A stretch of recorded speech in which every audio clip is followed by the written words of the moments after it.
I don't know Mm. how often I'll tell this story. This is Yeah. what happened. Okay. Here's the real dirt. I'm faced with this decision, and at the same point, like within weeks of each other, three other organizations had either an offer or wanted me to interview for things. Wow. And I didn't apply for any of them. They just all fell in my lap. Today, I'm thrilled to welcome Melanie Jones. She's the newly appointed CEO at the Women's Leadership Institute, former editor-in-chief of Utah Business Magazine. And during her time at Utah Business, she doubled their social following, reimagined content to represent Utah's full business ecosystem. And she's coached TEDx speakers who engaged over 10 million views, built Ultraden's first e-business department, and grew e-commerce revenues by 450%, and served as chief of staff to many CMOs. Welcome, Melanie, and excited to have you on the podcast. You're the first person I'm talking to, actually. I am so honored. Yeah, Gets thanks. to be first. I mean, me, because I'm the firstborn in my family. Oh, So nice. I guess Cool. I'm That's always cool. first. I'm also the firstborn, so We get it done. yeah, I think I am kind of the stereotypical firstborn, Me too. unfortunately. Me too. But thanks again. I'm sure you're incredibly busy with the new role, but I'm super curious to kind of kick us off. Like you're moving and doing this transition from editor-in-chief at Utah Business to now a CEO at the Women's Leadership Institute. What kind of inspired that transition, and how do you think your media experience is going to shape how you lead the Women's Institute? Okay, so two-part question. What inspired the transition?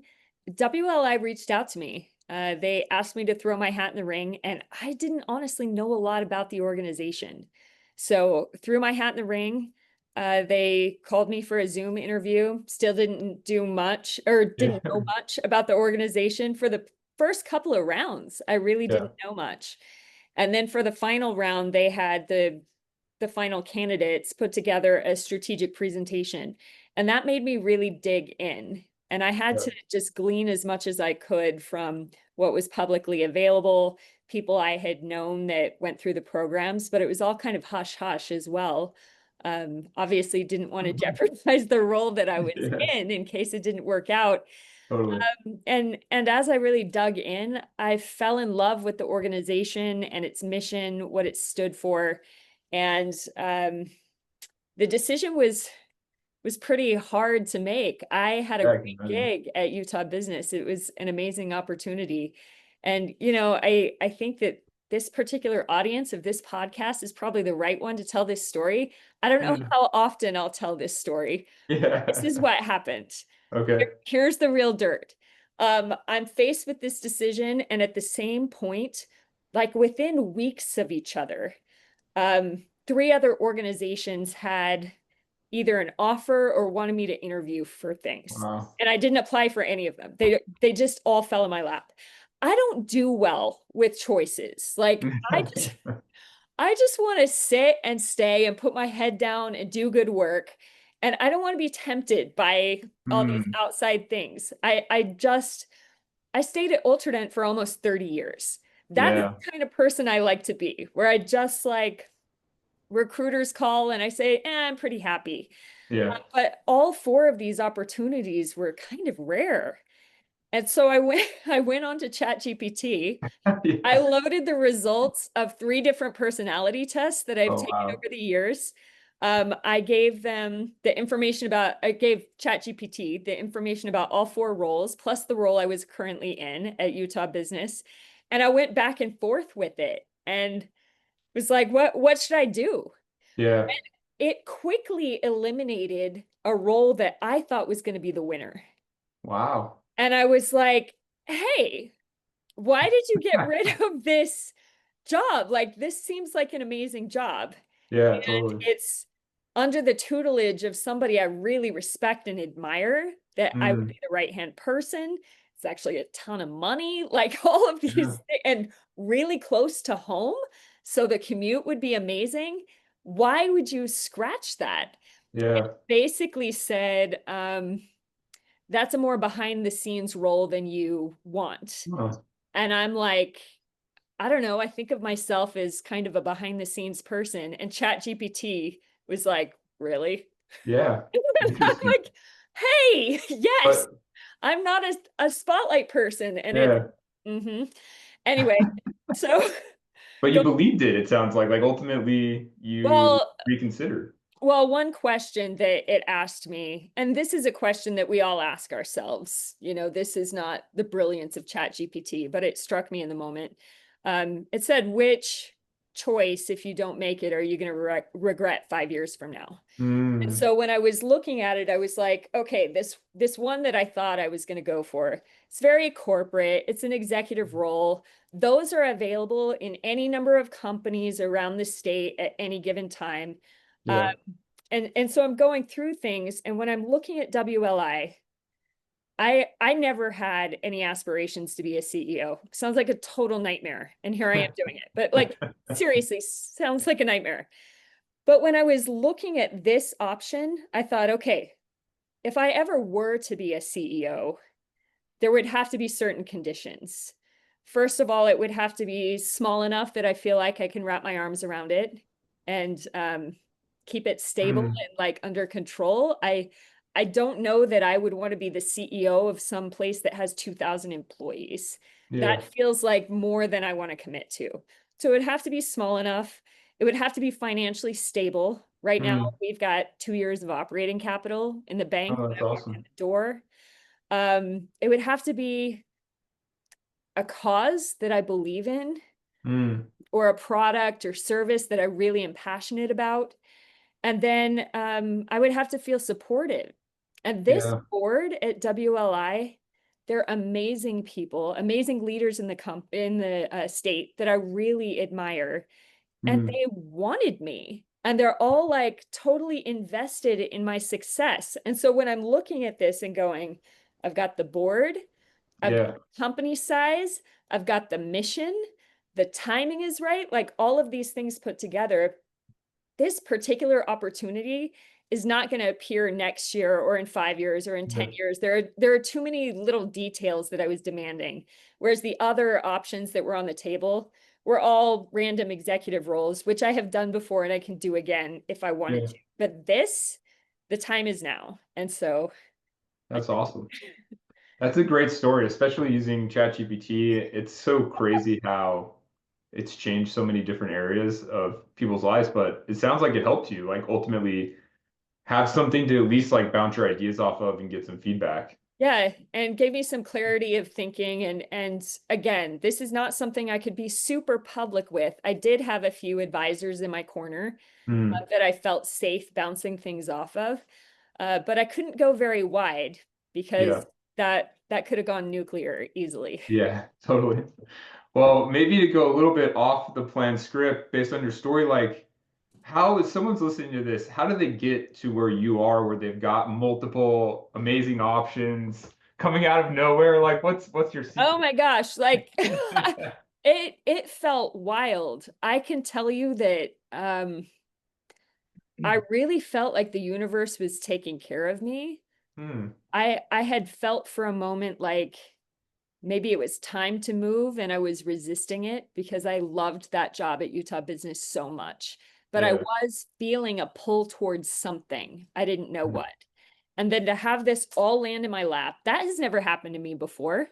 I've Hmm. never had somebody just call me and like I've Yeah. had headhunters say, will you come apply for something? And I guess some of that happened here. But I mean, seriously, for all of this to come, Yeah. the universe was taking care of me. I try to put good out in the world, Yeah. and maybe it found its way back to me.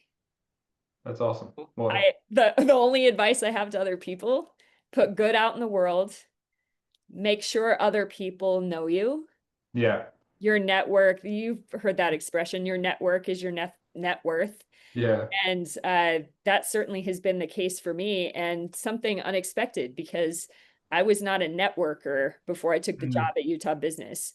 My LinkedIn profile had like 200 connections on it. And no Yeah. one has been more surprised than me about how the community has embraced me and what I was trying to do at Utah Business. I have been shocked and honored, and my heart is full. And so I guess just bring yourself to play Yeah. and trust that the people who align with you are going to find you. Yeah, that's great advice. I've heard similar things like increase your luck surface by just kind of getting out there and Yeah. trying to make opportunities. And I think it's good to remember that these things come, and it's not like when people see it that you, like you said, it's not like every single day you have this. I think sometimes when people see these great successes, they think, oh, that just must be what their life was like all the time. But Oh, ultimately, everyone's got ups and downs. And yeah. cool. Well, I was, taking a look at your LinkedIn, and something you have in your about section that resonated with me is you said insecurity is a performance inhibitor. I'd Mhm. be super interested in kind of where that comes from and if there's any specific stories around it. Yeah. I don't want to name any names in case he wouldn't feel comfortable with this story, but I had an employee once that I really saw potential in this guy. And he was in a different department, and I was in a meeting and he said something. And I looked over and went, this guy is more than the role he has right now. Hmm. And I called a meeting with him and I asked him if he would be willing to learn. I'm going to give it away. He'll probably never see this. I asked him if he'd be willing to learn web analytics, Okay. because I thought he had a brilliant analytical mind and he was a designer. And so it was not Hmm. intuitive to pull this guy from the art department Yeah. and put him into analytics. And so we paid for him to go through a web analytics certification. It's the same one that I did, and I really enjoyed Cool. it. It was online from University of British Columbia, Hmm. forever ago. I think I did this when I had just given birth to my first, so that would mean 18 years ago, before online school was as common as it is now.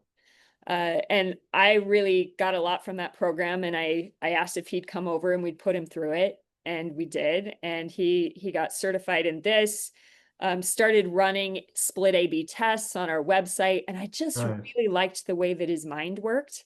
And Hmm. I saw him starting to blossom, but he did have some imposter syndrome, some insecurity. And I really worked to build him up and started giving him people to manage and Hmm. thought, he doesn't see what I see in him, but that's okay. I don't actually need his permission, Yeah. his future. And so I just started growing him, and to see what he's become and leading a team the way that he has been one of the most rewarding parts of leadership when you see Hmm. something in somebody else that they don't see in themselves. Yeah. On the flip side, I've had this happen to me where people have believed in me that I could be more than I thought that I could, and that's been amazing. I've also had it where this really ticked me off, actually. I was in charge of planning a big event for the company, and Okay. we've been working on it for months, and I had all the logistics down, and I was not in the events department, as in Hmm. digital.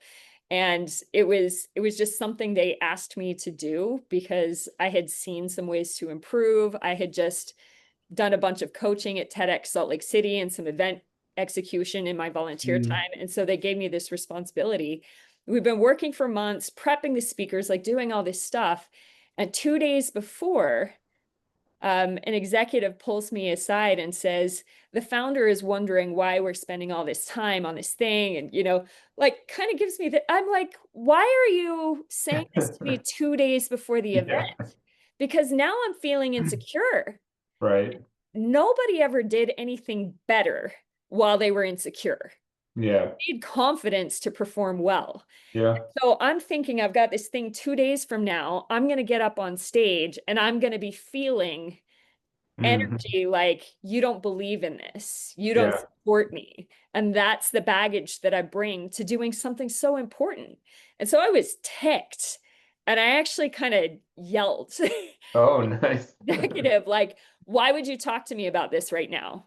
Right. And I even said, this is not like me. I think it might have been the first time I ever said something this loudly to this particular executive.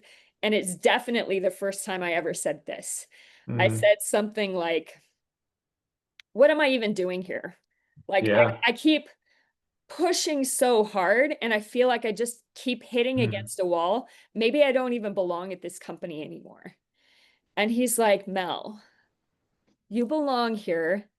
And if you stay, there are going to be great opportunities for you here. And I snapped. I'm like, I'm going to have great opportunities no matter where I go. Yeah. And then I walked away and I was like, do I really believe that? Because I had been there at this point like 28 years. Do I Yeah. really believe that I would have Right. great opportunities elsewhere? And it was the first time it ever occurred to me that I might. And I have. I've been so lucky, but I don't think that I really believed it until that moment. Yeah, that's a great story and super interesting, like how ultimately your belief in the value you were creating kind of pushed you to a point that you were like, hey, like I know what I'm doing is good and I'm not afraid to stand up for that. And I think that that's really powerful as a leader and as an employee. Like I tell people that I work with, like I want to see energy and passion. And if you do something and it didn't work the way you wanted, like let's be sad together. Yeah. Like that's good to kind of see the passion, whether it wins or lose, because it means you cared about like getting the result, you know? And to be clear, it was a win. Yeah. At the Yeah. end of it, it turned this particular thing ended up being a win. Did you get any apology after or I got a bonus. oh, that's Um, we were using Motivosity at this company. I oh don't know if yeah. you're familiar with Mhm. Motivosity. So you can drop like $1 to your coworkers or whatever. I got a flood of dollars to my Mhm. Motivosity account from different people across the company, people I had never met before. Yeah, It turned out really well. awesome. That's great. It's great when you can execute in this in the face of, I guess, some doubt. Yeah. Kind of one of the things I was thinking about too was you've seen a lot of businesses, like you talked about, you've been working with Utah Business and you've really had a front row seat for a while, many years now. I'm curious if there's like a story or even like an area of Utah's tech or even business sector that you think we're not talking about enough, or that maybe just resonated with you over your kind of years doing that. Oh, there's so much that I could talk about, but a story that always floats up to the top of my mind. Do you know Brock Blake from Lendio? I He's don't the think I do. I've heard of Lendio. I don't know Brock though. Yeah, he's the CEO and founder. Okay. Incredible guy, and I had the opportunity to interview him on stage at Founder Friday. Okay. And he told this story about PPP loans during the pandemic. Mm, His organization was facilitating some of these, and money was supposed to drop on a certain date. And then, because of some weird financial regulation, the money didn't come through. And ooh, he had all of these clients who were counting on this finance drop so that they could pay their employees. They had been holding off, right? This is very beginning of the pandemic, and people had their employees at home and they weren't making money and like all this stuff. And then he finds out the money is not coming. jeez. And you've got desperate companies and people who Mhm. would put their faith in him. Right. And what do you do? And so he tells this story about just curling up into a ball and wanting to be buried alive, like wanting to die. Like you don't want to let down that many people. And how do you solve this? Right. And so many of us have curl up in a ball moments. Mm, And the thing that was different about Brock, and the thing that I see in so many Utah founders, is that they are the ones who curl up in a ball just like the rest of us, and then they stand up and they get to yeah. work. And he stood up and got to work. He found a different source for the lending. He solved an impossible problem. People didn't get their money dropped on the day that they thought, but they did get it. And he Yeah. fixed it. He was not willing to just fold and Mm, let this situation control the outcomes for all these people. He just kept pushing until he yeah. got it done. That kind of I don't know where you get that internal resolve, um, but it's something that so many of our Utah founders have inside them, this like ball of fire that Yeah. pushes them to keep working even when it's impossible. Yeah. Totally. Do you think that's valuable in skills you've seen in non-founders, like employees you might have or people you work with? Like, do you think that applies across the board? I do. And I think it's a demonstration of resilience. And Yeah. so if you have that and you're an employee, like you said, employees across the board, maybe that signifies that you're meant for something greater because Yeah. you have a quality that great people have. Yeah, totally agree. I found like skill set does matter, especially if there are certain things that you really need to know for a job. But at some point in your career, you've kind of developed most of the skills for the thing you're doing. But I found great people really just find a way, whether it's not in their wheelhouse or something they necessarily expected, they just are willing to kind of have that grit you're talking about and just keep going, which is really hard to like teach, you know? You kind of have to experience it. Yeah, and you have to practice that too. Oh, Um, so find things that are hard and lean into hard things. If yeah. you're not chasing hard things, you can't build resilience. Yeah, totally. If anything, my career's gone forward because I'm not scared to look dumb. Like, just do hard things and see what happens.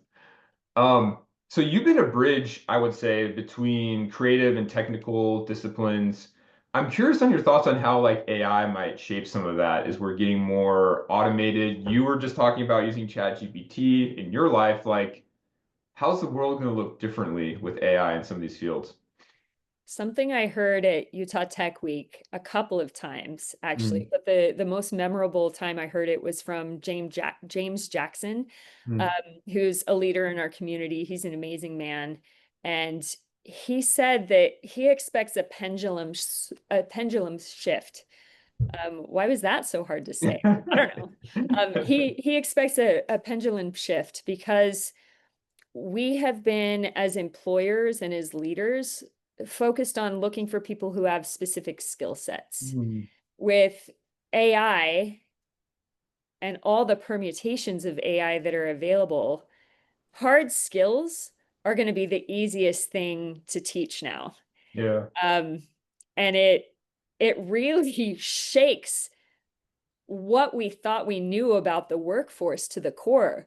yeah, 5 years ago, I would have told you that the very safest job to have and the safest degree to get was something in coding, yeah, something in web development. Like that's never going to go away until right, a robot does it for you, right? yeah, And so he was saying the shift is going to be away from some of these hard skills because now anybody is going to be able to do those things unless it is super specialized, like top 1% of your field. So right, what are we going to need now? We're going to need everything that we have been calling soft skills since the beginning of time. We're going to need people with high EQ. We're going to need people who understand our customers. yeah, Um, Maybe AI will be able to do some of that, understanding the customers, but human empathy is going to become so much more important than we gave it credit for. It was always important. We just didn't give it credit. But now right, it's going to be what sets people apart. When yeah, everybody can figure out how to code something because they have these amazing tools, then it's it's the difference between somebody who succeeds or not is the people who know how to deal with other people. yeah, totally. I have dabbled in woodworking, and it's interesting. One of the parallels I think of is like power tools versus like non-power tools, which even if you don't do woodworking, hopefully you have a sense of like before there was machines, they used axes, Yeah. saws, hand planers. And there's still people that do that for like a hobby and like a craftsmanship. And I think with coding, there will still be people that for fun or as a craftsman thing code without assistance through a tooling. But like ultimately, these tools do help us build things with high quality, faster, more efficiently. And then what you end up seeing is it's almost like your imagination that separates you. So like in woodworking, it's Yes. like a beautiful piece of furniture is someone's idea brought to life. Even though we all might have the same tools available to us, it doesn't mean that we all can leverage them to create something special, which is exciting, I think. It kind of levels the playing field, but is a little, not a little, probably very disruptive and will take some rethinking about how to use these tools effectively if you've been, using hand tools your whole career. Yeah. So it's pretty fascinating. It might even make us reimagine the education system. It's another pendulum shift. I can't say that together. Pendulum shift. Pendulum shift. Um, it might be another one because recently there's been a lot of talk about removing general education requirements and Yeah, allowing people to finish their degrees faster. Like, you want to go to school for X, just do those classes and get out the door. It saves you money, saves you time, gets you in the workforce faster. right, There's been all this conversation. But now that skills can be acquired at any moment, right, we need people with different perspectives. Don't we actually need somebody now who knows art history, even though they're going to be a computer coder? Doesn't that general education requirement now become more important than it was before because you're able to make connections between different fields? Because right. that's even when you think about what makes successful businesses or even like successful YouTube creators. Like, if you want to Yeah, go down to that, it's somebody who's able to take something over here from the mining industry and mix it with something over here that happened in classical music and yeah, like something random. And you can't do that if you're just so focused on one specific trade, then you don't have these buckets to pull from. right. Hodson, the founder of Job Nimbus, Hmm. he talks about this. He's kind of a Renaissance man. I don't know if you Mm, know much about him, but little he bit. he's a musician and he likes art and he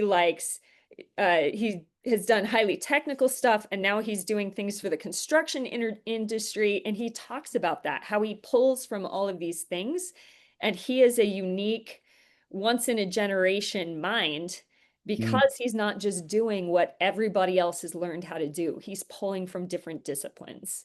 yeah, totally. And there's a lot of research, like you said, that supports that. So that's super cool to see. Curious, what's your vision, as the CEO of the Women's Leadership Institute for women in Utah? Like, what is kind of what you hope to see change? I reserve the right to change this. Yeah, totally. I'm like 2 weeks into this job right now. So I'm still learning it. I'm still listening to my board and to my team. Hope to start meeting with some of the donors as well.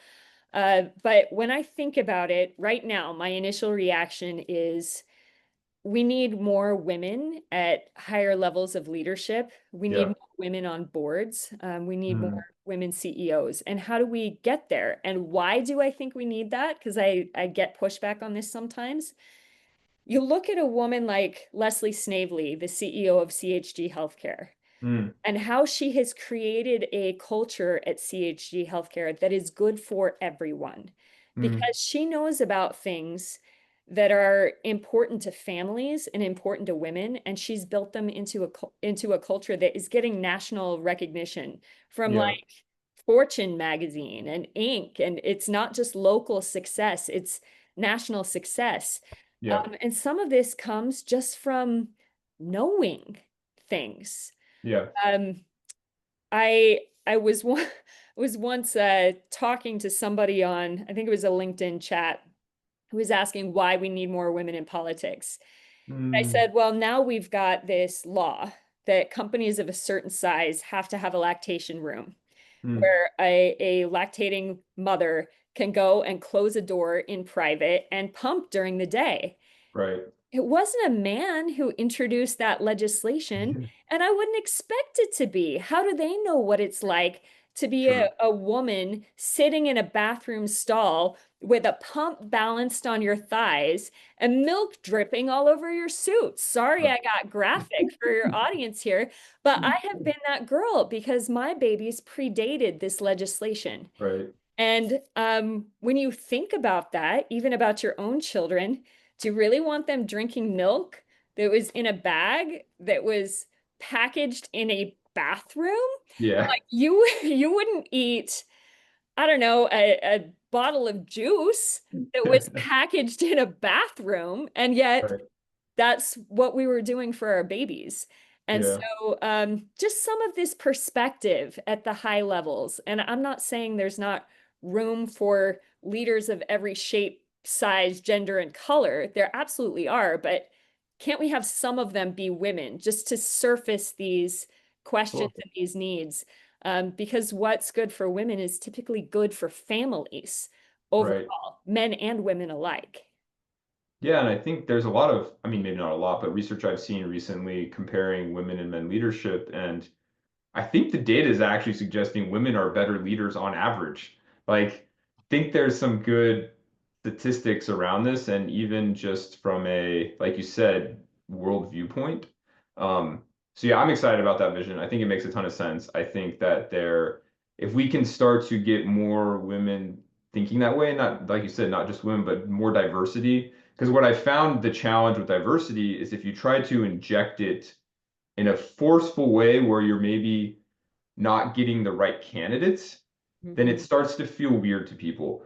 Yeah. But if you can get the right candidates, and ultimately for me, that's how do we make the hiring pool more diverse and help so it's unfortunately I think a lot of people try to solve it at the end, like they're trying to it's like healthcare, like you show up and you're already broken, but I Yeah. think we could do a lot more where it's like how do we fix the root here Yeah.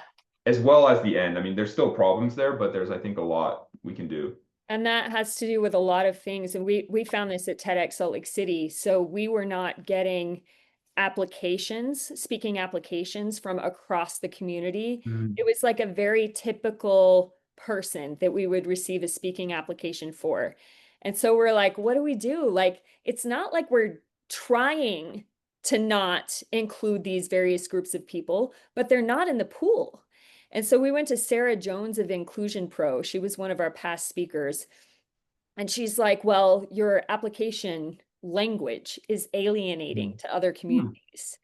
And so she helped us look through the application and pointed out some words that made it feel like this is not a place for me Yeah. unless I fill this particular bucket. So we worked on the language and suddenly we had this amazing pool show up and we had to do some recruitment too. Yeah. Sometimes that is required to knock on somebody's door figuratively and be like, I think you would be great for this. Why don't you throw your hat in the ring? I mean, that's what happened to me with WLI. I Right. wasn't sitting around like going, oh, Pat Jones is retiring. Of course, I'm the one who Right. replaced Pat Jones. Like that never crossed my mind. When the succession committee called me, I imagined that they wanted me to write a story about her retirement. So they call me, they're like, hey, did you know that Pat Jones is retiring in the summer? And I'm like, yeah, I heard that. And I get ready with my pencil. Yeah. And they're like, okay, you're probably going to laugh at us, but would you throw a hat in the ring? And if not you, then who do you recommend? And I'm like, Oh, me? right. You want me? Like that didn't occur to me. And so Yeah. are there people that we can include in the pool who maybe wouldn't self-select, who maybe don't see in themselves kind of full circle to what I was talking about before. Yeah. They don't see that in themselves. Can we see it in them and include Yeah. them in the process? Yeah. That's great. I love that. Well, Melanie, I really appreciate you taking the time. It's been great to chat. I'm super pumped about what you're going to do for Women's Leadership Institute, what we're doing here in Utah. You have a lot of great stories, so I'm sure we'll chat more, but thank you so much for your time. Yeah, great to see you. Yeah. Thanks.